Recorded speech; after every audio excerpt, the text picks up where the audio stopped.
Nós vamos ler a palavra de Deus, então, em Romanos. Hoje a nossa penúltima reflexão, e ela está em Romanos, capítulo 16, é o último capítulo, e nós vamos dividir este capítulo em dois momentos. Hoje nós leremos até o versículo 23, e domingo que vem, encerrando, nós leremos do versículo 24 ao 27. E aí encerraremos este ciclo de meditações nas palavras do Senhor escritas aos Romanos. Romanos 16, de 1 a 23. Diz assim: Recomendo-vos nossa irmã Febe, serva da igreja em Cencreia, para que a recebais no Senhor de modo digno dos santos, e a ajudeis em qualquer coisa que necessitar, pois ela tem sido o amparo de muitos, inclusive de mim. Cumprimentai Prisca e Áquila, meus cooperadores em Cristo Jesus, os quais arriscaram a própria vida por mim. Não só eu lhes agradeço isso, mas também todas as igrejas dos gentios. Cumprimentai também a igreja que está na casa deles. Cumprimentai Epêneto, meu amado, o primeiro fruto da Ásia para Cristo. Cumprimentai Maria, que trabalhou muito por vós. Cumprimentai Andrônico e Júnias, meus parentes e companheiros de prisão, os quais se destacam entre os apóstolos e estavam em Cristo antes de mim.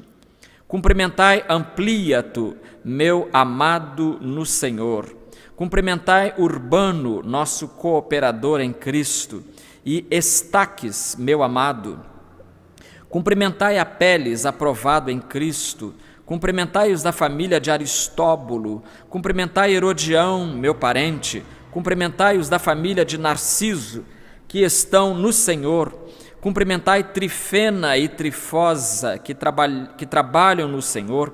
Cumprimentai a amada Pérside, que muito trabalhou no Senhor. Cumprimentai Rufo, eleito no Senhor, e sua mãe, que tem sido minha mãe também. Cumprimentai Asíncrato, Flegonte, Hermes, Pátrobas, Hermas e os irmãos que estão com eles. Cumprimentai Filólogo e Júlia, Nereu e sua irmã, Olimpas e todos os santos que estão com eles. Cumprimentai-vos uns aos outros com beijo santo. Todas as igrejas de Cristo vos cumprimentam. Irmãos, exorto-vos que tenhais cuidado com os que causam divisões e colocam obstáculos ao ensino que aprendestes. Afastai-vos deles, porque eles não servem a Cristo nosso Senhor, mas aos próprios interesses, e enganam o coração dos inocentes com palavras doces e lisonjas. Pois a vossa obediência é conhecida por todos. Portanto, alegro-me em vós e quero que sejais sábios em relação ao bem, mas puros em relação ao mal. E o Deus de paz em breve esmagará Satanás debaixo dos vossos pés. A graça de nosso Senhor Jesus Cristo seja convosco. Timóteo, meu cooperador, Lúcio, Jasão e Sosípatro, meus parentes, vos cumprimentam. Eu, Tércio, que redigi esta carta, vos cumprimento no Senhor. Cumprimenta-vos Gaio, meu hospedeiro, e de toda a igreja. Cumprimentam-vos Erasto, tesoureiro da cidade, e também o irmão Quarto. Vamos orar. Senhor Deus, mais uma vez lemos a Tua palavra e o nosso coração se delicia com a leitura, como agora se deliciará também com a exposição e com a aplicação da mesma aos nossos corações. Guarda-nos, pois, e usa-nos em nome do Senhor Jesus. Amém. Um título para esta reflexão seria Gente boa toda a vida. Gente boa toda a vida. Eu começo com uma história de um professor de escola dominical, ao qual perguntaram certa vez: professor, qual é o seu texto predileto? E ele então respondeu: Romanos 16. Aí a pessoa foi lá pensando em encontrar um texto fantástico que desse entusiasmo para a vida cristã. Aí encontra: cumprimentai Maria, cumprimentai Andrônico, Júnias, Urbano, Ampliato, Apeles, Estaques, etc. Mas nomes de pessoas? Ele disse: sim, é porque são pessoas com personalidades diferentes, mas cada um fazendo a sua parte, ou seja, dando a sua contribuição específica para o reino de Deus. Meus irmãos, ao chegar a Romanos 16, nós nos encaminhamos para o final da carta, da epístola, da gloriosa epístola que Paulo escreveu aos romanos. Mas aqui Paulo vem discutindo teologia da mais profunda e com a melhor abordagem possível, fala da justificação pela fé em Cristo Jesus, fala da obra de Deus que anula a lei em termos de salvação para nós, fala, enfim, da ética cristã, como é que os crentes devem viver a partir do capítulo 12 até este final. E agora encontramos esse capítulo aqui que parece que desconectado, um monte de nome. Alguém já disse que parece que está lendo uma lista telefônica, um catálogo telefônico, quando se lê o capítulo 16 de Romanos. Mas nós temos aqui nomes de pessoas, e por debaixo desses nomes e por detrás das referências a eles, nós vamos encontrar algumas verdades simplesmente reveladoras. A primeira delas, primeira verdade reveladora que encontramos neste capítulo, até onde lemos agora, é que a história da igreja é feita de pessoas simples, de gente como a gente, ou de gente boa toda a vida. A história da igreja é feita de gente simples, de pessoas simples, e isso, meus irmãos, não deixa de ser consolador. Porque à primeira vista nós poderíamos pensar que por estarem os seus nomes na Bíblia, que eram pessoas perfeitas, eram pessoas, se não fossem seres extraterrestres, nós diríamos que eles são supraterrestres, ou seja, pessoas com a qualidade de vida espiritual incomparável. Pensaríamos que eles são monumentos de grandeza moral e ética e espiritual incomparável. Pensaríamos que eles viviam aureolados, né? Santo, aonde quer que fossem ou aonde chegassem, chegaria junto uma luz especial, um holofote de Deus brilhando em cima deles. Pensaríamos que eles estavam protegidos contra as baixezas a que todos nós estamos submetidos diariamente. Mas não. Pensaríamos, mas não eram pessoas assim.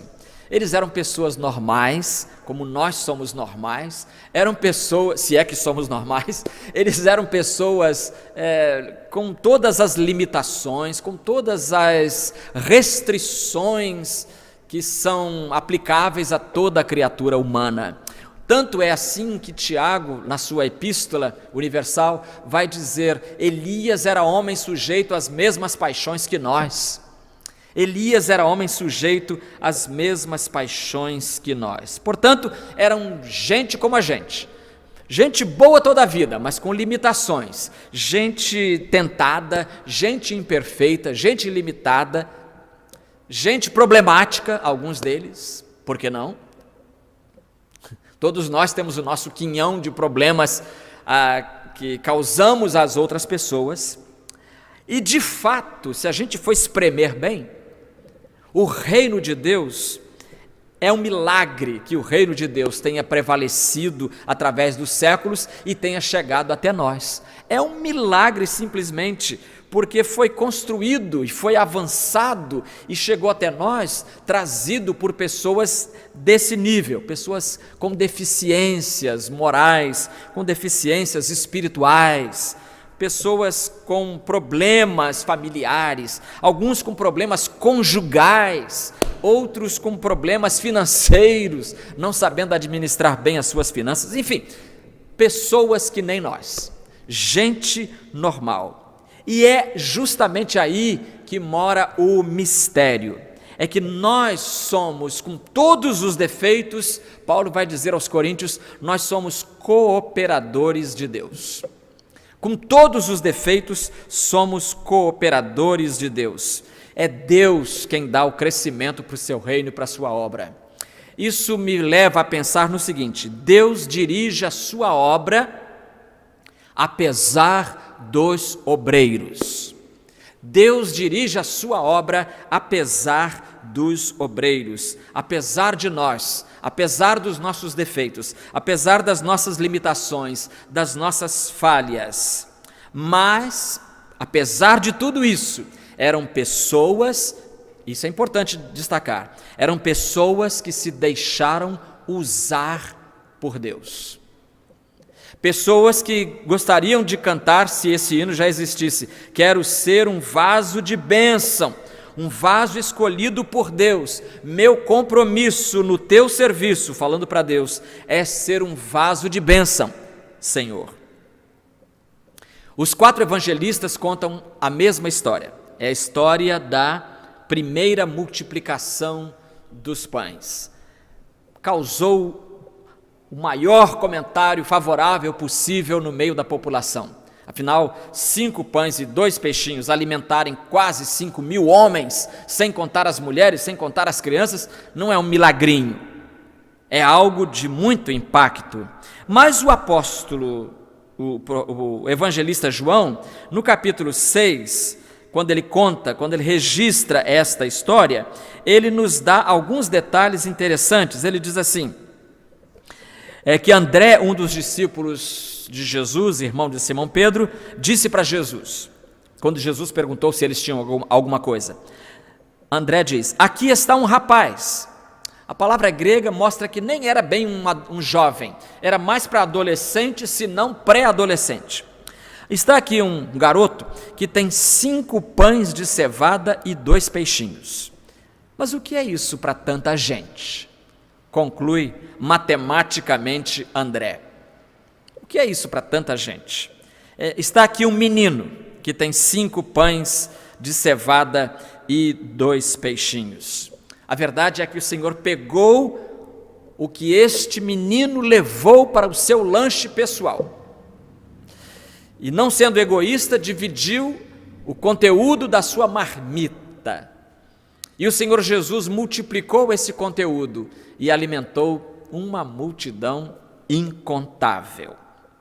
Queridos irmãos, é disso que Paulo está dizendo aqui, é disso que ele está falando no capítulo 16. Pessoas, meninos, meninas, pessoas sem nome, como aquele menino que André descobriu no meio da multidão, mas que colocaram a sua vida, com talento ou sem, colocaram a sua vida ao serviço do Senhor, como se cantassem, quero ser um vaso de bênçãos, tudo consagro-te agora, Senhor, vou proclamar a mensagem de amor. E essas pessoas fizeram isso, e por isso elas estão aqui registradas em Romanos 16, e com toda certeza seus nomes estão registrados no livro da vida, mais importante do que registrado em Romanos 16.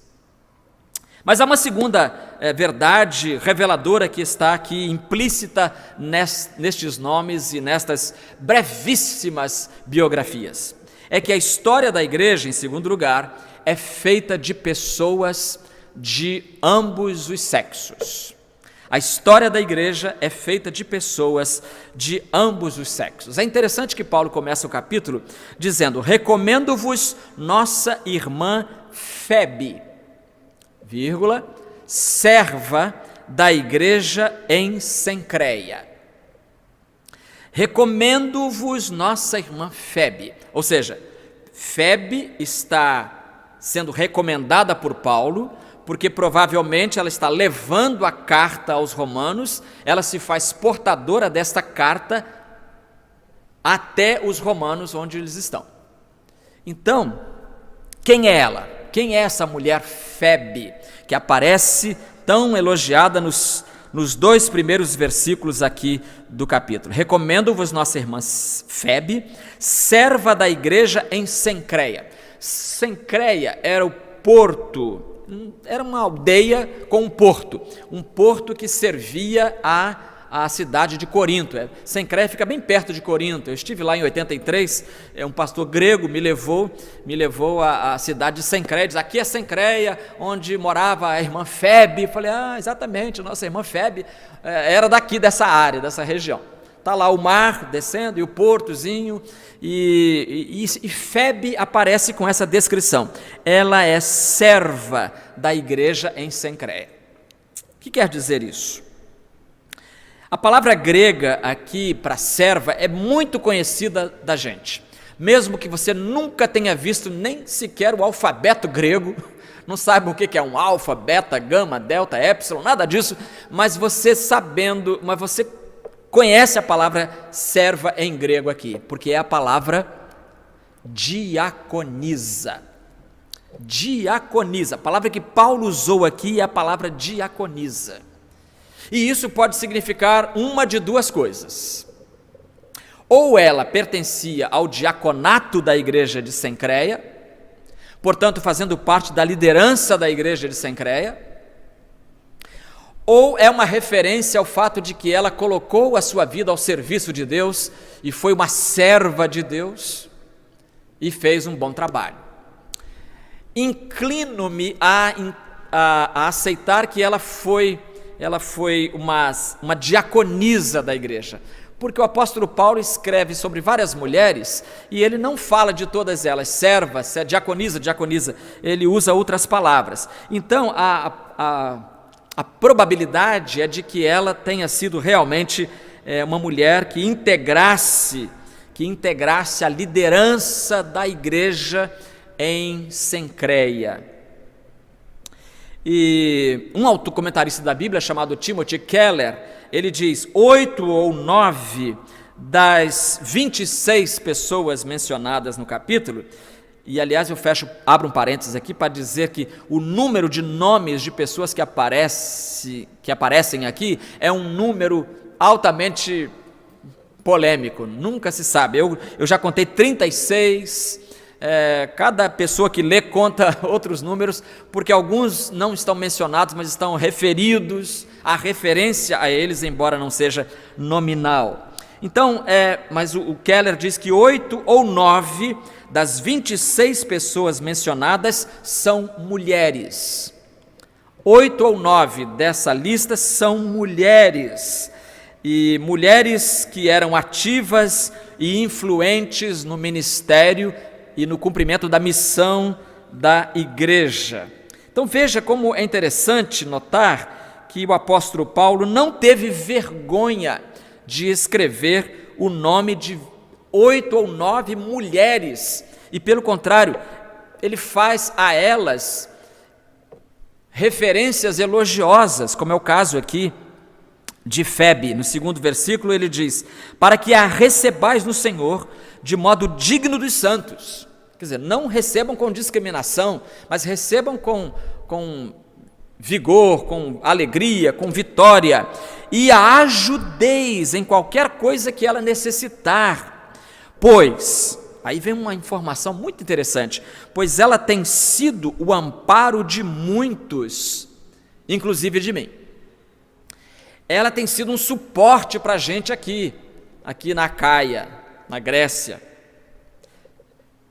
Por isso os comentaristas acham que por causa dessa palavra, ela deve ter sido uma comerciante, à semelhança de Lídia lá em Filipos, lembra?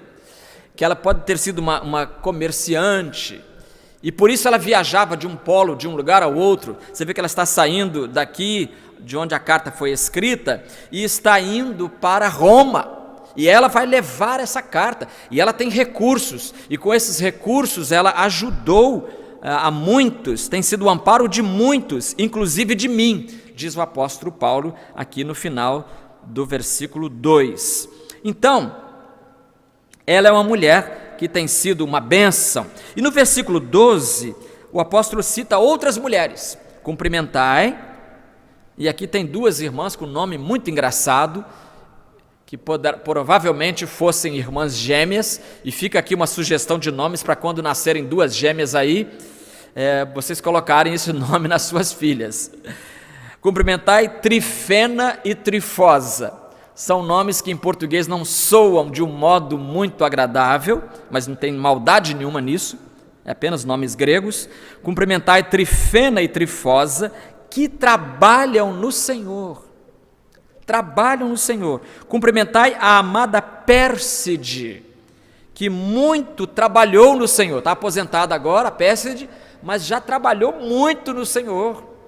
Já fez muita coisa a favor das igrejas. Então veja aqui que são mulheres, tanto Febe, como Trifena, como Trifosa, como Pérside, mencionadas, mulheres que são mencionadas como liderança da igreja.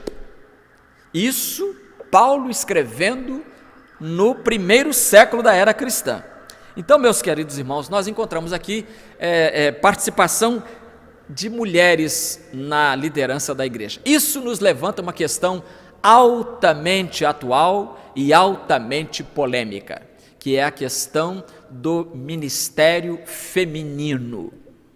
A questão de ter ou não ter pastoras. Será que nós podemos ter pastoras? Não podemos ter pastoras, mulheres que liderem o rebanho de Deus?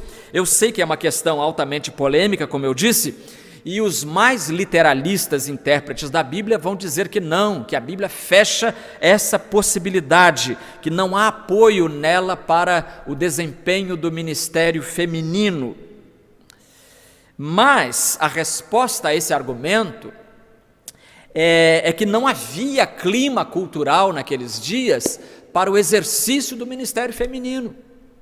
Não havia clima cultural. Jesus, por exemplo, não iria chamar mulheres, até porque entre os judeus o lugar da mulher não era muito bem visto publicamente. E até hoje, se você pesquisar a história dos judeus, os mais ortodoxos, as mulheres não podem nem participar da sinagoga, tem um lugar especial para elas lá em cima, separado dos homens. Você vê que na primeira multiplicação dos pães, não se contaram as mulheres nem as crianças. Então, como é que Jesus ia chamar mulher para integrar o grêmio apostólico, se elas socialmente eram desvalorizadas? Como é que Jesus ia fazer? Como é que ia ser a logística? Porque Jesus viajava com os discípulos de aldeia em aldeia. Como é que ia viajar e com essas mulheres acompanhando? Isso ia ser motivo de muita maledicência, de calúnia, de fofoca. E você acha que Jesus era bobo de querer criar essa atmosfera em torno do grupo dele?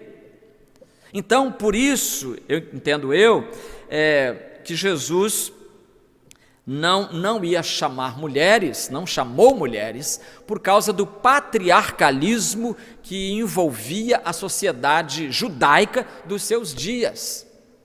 Mas Paulo já não tem esse problema, ele elogia a irmã Febe como sendo uma diaconisa da igreja em Cencreia. Jesus ele queria criar soluções e não problemas, imagino assim. E se a presença da mulher iria perturbar os judeus mais do que a proposta do evangelho já perturbava, Jesus então evitou isso. E eu lembro a você que o lugar da mulher na nossa sociedade é um lugar, graças a Deus, que vem conquistando espaços cada vez mais importantes.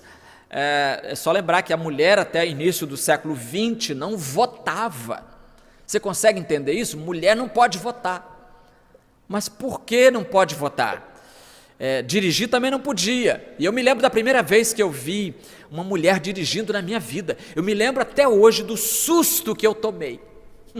Do susto que eu tomei, eu me lembro bem do susto que eu tomei quando vi uma mulher dirigindo, que eu me lembro até do lugar onde eu vi isso acontecer. Foi aqui perto, na rua José Higino, quase em frente ao Colégio Batista. Eu estava saindo do seminário, descendo pela rua José Higino, quando eu vi uma mulher no volante. eu parei e falei, meu Deus, que coisa interessante. E isso não foi em 1500, quando Cabral chegou aqui, não. Isso foi em 1973. Agora imagina em 1873, imagina em 1773, imagina no ano 73, imagina no ano 62, 63, né, em que essa carta foi escrita.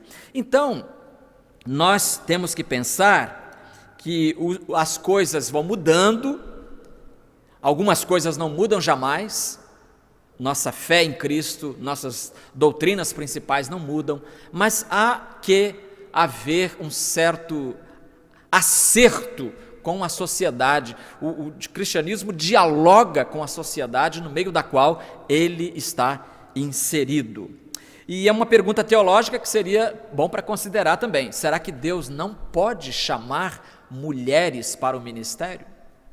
Deus só chamaria seres do sexo masculino para o ministério? Então, se Deus chama mulheres, por que a igreja não pode reconhecer que há mulheres no ministério? Mas nós não queremos criar confusão, nem aqui, nem em lugar nenhum, mas só queremos ponderar essas coisas para que você vá refletindo e pensando. No versículo 2, então, a Febe, ela tem sido o amparo de muitos, inclusive de mim. Como que ela poderia ter sido o amparo de muitos? Provavelmente abrindo a sua casa, ou provavelmente ajudando financeiramente, já que ela vivia numa boa situação financeira, já que ela pode viajar para Roma, não é qualquer um que podia viajar para Roma. Para Paulo viajar para Roma, ele tinha que ter as ofertas das igrejas. Se é caro hoje viajar, naquela época também não era barato não. Nunca foi barato viajar. Então, essa mulher viajava para Roma, voltava, e Paulo está escrevendo aos crentes de Roma que a recebam com o quê? Com modo digno dos santos, e a ajudeis em qualquer coisa que ela precisar. Portanto, ele está recomendando a pessoa de Febe à igreja de Roma.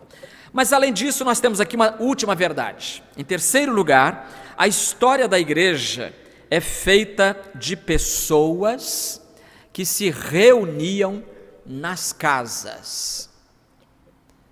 A história da igreja é feita de pessoas que se reuniam nas casas. No verso 3, Paulo diz: cumprimentai, saudai, revista e corrigida, cumprimentai Prisca e Áquila. Prisca ou Priscila. Prisca é o nome, Priscila é o diminutivo. É como se fosse falar em português Prisquinha, ou Priscilinha, que é mais diminutivo ainda. Cumprimentai Prisca e Áquila, meus cooperadores em Cristo Jesus. O nome desse casal é um casal fantástico, o casal Áquila e Priscila. Áquila era um judeu da cidade do Ponto, lá perto da Rússia, já em cima, mas ela e ela, Áquila e Priscila, formam um casal cujo nome ou cujos nomes aparecem 6 vezes no Novo Testamento. E é um casal extremamente interessante, porque das 6 vezes, a maior parte das vezes, o nome dela aparece em primeiro lugar, Priscila e Áquila. Os comentaristas com isso aventam a hipótese de que ela seria mais líder do que o senhor Áquila, que não é pecado, você sabe disso, não é pecado, alguém ter mais dons de liderança do que o outro. Aliás, vem reforçar o nosso segundo ponto de que a igreja foi feita por mulheres, e Áquila e Priscila são esse casal, ou Priscila e Áquila, os dois muito bem casados, e a prova disso é que em Atos 18, eles têm por profissão fazer tendas, e eles trabalham juntos dia e noite, moram juntos, vivem juntos, ou seja, nem uma quarentena conseguiria colocar um vírus de desconfiança ou de separação entre os dois. A quarentena não conseguiria desgastar a relação de Áquila e Priscila. Mas eles viajavam muito, eles vieram de Roma para Corinto, moraram em Corinto há algum tempo, depois foram para Éfeso, e de Éfeso eles voltaram para Roma, onde estão agora quando Paulo pede que eles sejam abraçados, cumprimentados. Cumprimentai Áquila e Priscila, meus cooperadores em Cristo Jesus, os quais arriscaram a própria vida por mim. Isso está em Atos. Não só eu lhes agradeço isso, mas também todas as igrejas dos gentios. Né? Cumprimentai também, olha o versículo 5. Cumprimentai também a igreja que está na casa deles. Cumprimentai também a igreja que está na casa deles. Meus irmãos, isso aqui é muito, muito interessante, porque nesse tempo em que Paulo está escrevendo, e mais 2 séculos depois ainda, não há templo onde os crentes possam se reunir. Este é um tempo sem templo, esse aqui. Então, não havia templo. O primeiro templo cristão teria sido construído por Helena, a mãe de Constantino. Ela se converteu realmente, a gente duvida, mas ela não. Ela se converteu realmente ao cristianismo, mas ela, muito piedosa, começou a entender que deveria preservar os lugares santos, entre aspas, construindo templos nesses lugares. E aí, então, surgiu o primeiro templo da cristandade, que está até hoje lá em Belém de Judá, perto 10 quilômetros ao sul de Jerusalém. Está lá na cidade de Belém o templo, primeiro templo da cristandade. Mas isso no ano 380, 400, isso vai lá para frente. Nesse tempo em que Paulo está escrevendo, não há templo. Mas veja só, mas ele fala, não há templo. Cumprimentai também a igreja que está na casa deles. Então veja, não há templo, mas há igreja. Não existe santuário como este belíssimo em que nos encontramos agora. Nesse tempo não existe, mas já existe a igreja. Isso quer dizer que pode haver igreja sem haver templo. Sem haver templo. Porque a igreja funcionava onde? Nas casas. E meus irmãos, eu choro, deploro, lamento o fato de que nós abandonamos essa metodologia por muitos séculos até. Porque a igreja tem que se voltar para as casas, ela precisa sair do templo, ela precisa ficar nas casas. Lá nas casas haverá salvação, lá nas casas haverá desenvolvimento de liderança, lá nas casas haverá incremento da comunhão, lá nas casas haverá laços fortalecidos, um ajudando o outro, um conhecendo a história do outro. Lá nas casas haverá crescimento da igreja como um todo. E a prova disso é que em outros, além desse texto nosso, nós temos em outros textos referências à igreja nas casas. 3 deles, 1 Coríntios 16, 19, Colossenses 4, 15, e eu vou ler Filemão 1 e 2. 1 Coríntios 16, 19, o apóstolo Paulo diz assim, terminando também a epístola dos Coríntios, ou aos Coríntios, as igrejas da Ásia vos cumprimentam. Áquila e Prisca vos cumprimentam com afeto, assim como a igreja que se reúne na casa deles. Assim como a igreja se reúne na casa deles. Meus amigos, meus irmãos, queridos crentes, vamos abrir igrejas nas nossas casas, como Áquila e Prisca. Áquila e Priscila fizeram. Colossenses 4,15 vai reforçar essa ideia. Paulo escrevendo de novo. Colossenses 4,15. Cumprimentai, também terminando a carta aos Colossenses, cumprimentai os irmãos em Laodiceia e também Ninfa, senhora Ninfa, e a igreja que se reúne em sua casa, na casa dela. Dona Ninfa, mesmo com esse nome, tinha uma igreja na casa dela. Talvez a igreja de Laodiceia, aquela que recebeu a carta onde o Senhor Jesus disse, eis que estou à porta e bato, como vimos de manhã, talvez essa igreja de Laodiceia se reunisse toda ela na casa da irmã Ninfa. E também Filemão só tem um capítulo, então Filemão 1, versículos 1 e 2. Paulo, prisioneiro de Cristo Jesus, e o irmão Timóteo, ao amado Filemão, nosso companheiro de trabalho, à nossa irmã Áfia, a Arquipo, nosso companheiro de lutas, e à igreja que está em tua casa, amado Filemão. O amado Filemão, que tinha até escravos, porque um deles fugiu e se chamava Onésimo, e que Paulo conheceu na prisão e evangelizou e ganhou para Cristo, nosso amado irmão Filemão fez da casa dele uma agência do reino de Deus, uma igreja na casa de Filemão. Então veja, várias referências no Novo Testamento de igrejas funcionando nas casas, e meus irmãos, esta metodologia, foi um erro gravíssimo a igreja ter esquecido esta metodologia. Foi um pecado a igreja ter substituído as casas pelos templos. Foi um pecado, porque a igreja crescia e se multiplicava a partir das casas. E hoje nós temos, além da dificuldade de vir ao templo, a dificuldade da idolatria do templo, que é muito comum em nosso meio, e que precisamos combater com unhas e dentes. A templolatria não pode se curtir entre nós, não pode crescer entre nós, é preciso combater. Foi graças a este método que a igreja, vou dar 2 exemplos históricos mais recentes, a igreja na China e a igreja em Cuba cresceram.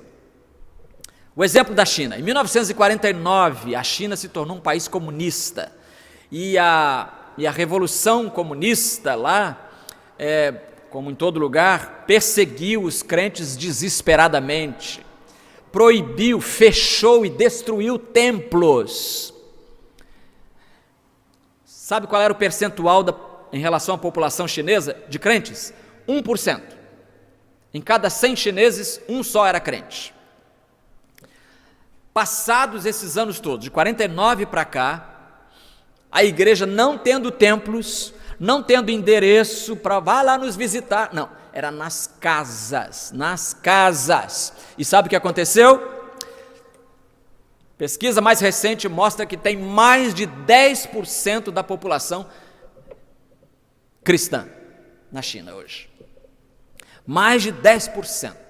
1% em 49, quando a igreja tinha templos. Hoje, mais de 10%. E olha, mais de 10% da população chinesa, nós estamos falando, não cabe numa Kombi, não. É muita gente. É muita gente. Pega a população chinesa e pega 10% e você vê o número de cristãos. Igreja não morreu porque os templos se fecharam na China. A igreja não morreu porque os templos se fecharam em Cuba. Meu segundo exemplo, mais recente, 2012, já que a igreja me permitiu ter estado lá em 2012. E daquela experiência eu recolhi muita coisa boa para a minha vida e para a vida dos irmãos. Lá quando os comunistas tomaram o poder em Cuba, o processo copiou o chinês. Templos destruídos, igrejas, tem um lugar lá, que o pastor me contou que quando a revolução chegou naquele lugar, um trator passou destruindo os templos. Um trator fez isso. E eles choraram muito. Imagine quanto esforço para construir um templo, não é? E o trator vem e demole tudo. Mas a experiência mais interessante foi vivida, me foi contada, pelo próprio pastor, por um irmão chamado Juan Aguilar. Nós estávamos voltando de Matanças para Havana, eu e o pastor Antônio Galvão, e o nosso motorista era um médico amado, muito querido lá até hoje entre os batistas cubanos, e ele então falou, quando estava chegando em Havana, ele falou, eu vou fazer um desvio aqui, porque eu quero mostrar uma coisa a vocês. E aí saiu da rota e entrou por uma cidadezinha pequena chamada Alamar, e ele disse, eu vou contar para vocês a história de Alamar, dirigindo e falando. Vou contar para vocês a história de Alamar. Alamar não existia antes, foi uma cidade construída pelo socialismo. E nessa sociedade construída para o homem novo, entre aspas, o homem novo é o homem socialista, a cidade então tinha supermercado, tinha lugar para teatro, lugar para cinema, lugar para escola, para hospital, mas não deixaram de propósito lugar para a igreja. Porque para o homem novo, para o homem socialista, não há lugar para Deus na sua vida. Uma coisa errada que o comunismo adotou, né? O socialismo adotou, não precisava excluir Deus dessa realidade, se fosse o caso. Mas deixaram Deus de fora, templos nenhuns, e o resultado foi que as pessoas pensariam, bom, Alamar vai ficar livre dessa peste, desse vírus chamado cristianismo. Vamos usar todos máscaras e não vamos nos contaminar com isso. Aí, em 1992, se muda para essa cidadezinha um homem chamado Juan Aguilar. E Juan Aguilar é um torneiro mecânico. Ele ganha vida fazendo isso. Ganhava. Ele é crente. E ele chega para essa cidade. E ele diz assim, não tem lugar para templo, mas nós temos as casas. Temos nossas casas. E está me contando essa história na casa dele. Olha aqui, ó, aí mostra a garagem, cheio de cadeirinha. Está vendo? A minha garagem virou a igreja. E só não está maior, porque dessa igreja já saíram mais 4. Hoje somos 5 igrejas em Alamar. 5 igrejas. Nenhuma tem templo. E lá, inclusive em espanhol de lá, eles criaram, os evangélicos criaram uma palavra, casas culto. É uma casa culto. Lá não sei aonde tem uma casa culto. Casa culto, você já sabe então que é uma casa em que funciona a igreja daquela área. Muito interessante. Em 1992 não havia uma igreja. Seu Juan Aguilar chegou, começou a se reunir e foi aparecendo gente, e gente com fome, porque filosofia política nenhuma é capaz de abastecer a alma e alimentá-la espiritualmente. Não é capaz. Seja de direita, seja de esquerda, seja de onde for. O homem foi criado para adorar a Deus. Está lá a prova. Alamar, para quem quiser ver. Por isso, o ser humano pode viver sem templo, mas a igreja sempre vai existir. E a prova disso está esses dias aqui. Aqui estamos nós, e estamos neste lugar por causa dos recursos da internet. Não porque esse lugar aqui seja mais santo do que lá em casa. Você pode cultuar na sua casa. Aliás, deve transformar a sua casa numa casa culto. Num lugar onde o nome de Deus seja invocado e a palavra de Deus seja lida, explicada, assimilada e praticada. Em 20 anos, 5 igrejas. Para terminar, eu queria lembrar a nós as 3 coisas desta reflexão. A primeira é que a história da igreja é feita de pessoas simples, e você também tem lugar nesta história. Deus quer usar você, você só precisa dizer para Ele, tudo consagro-te agora, Senhor, vou proclamar a mensagem de amor, meu compromisso no teu serviço é ser um vaso de bênção, Senhor. Há lugar para você nessa história ainda. E a segunda lição, a história da igreja é feita de pessoas de ambos os sexos, seja você um homem, seja você uma mulher, há lugar para você no reino de Deus. O Senhor não discrimina a senhora por ser mulher, mas Ele quer usar a senhora, usar você moça, usar você menina, no reino dEle. Tudo consagro-te agora, Senhor. E por fim, a história da igreja é feita de pessoas que se reuniam nas casas. Que você abra a sua casa também, para ser um lugar de culto, um lugar de adoração ao nome do Senhor. Senhor, nós queremos te agradecer de coração o privilégio de sermos teus filhos e o privilégio de podermos ter nas nossas mãos a tua palavra e poder examiná-la e poder lê-la e cotejá-la com a história dos homens no nosso tempo, cotejá-la com a história passada, com a história presente, já sabendo que a história futura vai ser de vitória, porque Tu já estás lá. Ó Senhor, nós te louvamos por isso e pedimos a Tua graça sobre nós. Ajuda-nos a sermos pacientes uns com os outros, pacientes com aqueles que pensam diferentemente de nós. Ajuda-nos a sermos instrumentos nas Tuas mãos, como cantamos já neste culto. E ajuda-nos agora a também colocar a nossa alegria no Teu serviço, de maneira que as pessoas vejam as nossas boas obras e glorifiquem ao nosso Pai que está nos céus. Muito obrigado por tudo, nós oramos em nome de Jesus. Amém.